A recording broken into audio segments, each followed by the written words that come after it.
સુરત આરટીઓએ 19 કાર ચાલકના driving licence suspend કર્યા છે।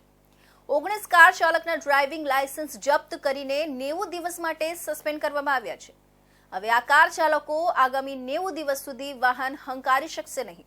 જો વાહન હંકારતા ઝડપાશે તો તેઓની સામે કાયદેસરની કાર્યવાહી કરાશે। સુરત જિલ્લાના ઓલપાડ તાલુકાના કુકણી ગામની ફાઉન્ટન હેડ સ્કૂલ આજકાલ ચર્ચામાં છે। ધોરણ 12ના વિદાય સમારંભ દરમિયાન વિદ્યાર્થીઓએ શાંતિપૂર્ણ વિદાયને બદલે પાવર શો રચવાનો પ્રયાસ કર્યો હતો।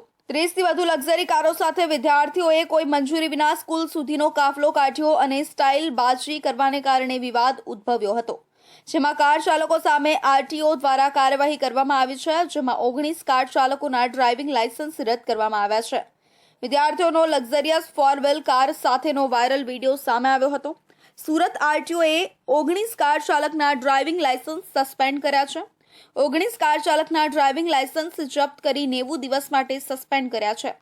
હવે આ કાર ચાલકો આગામી 90 દિવસ સુધી વાહન હંકારી શકશે નહીં। જો વાહન હંકારતા ઝડપાશે તો તેઓની સામે કાયદેસરની કાર્યવાહી કરાશે।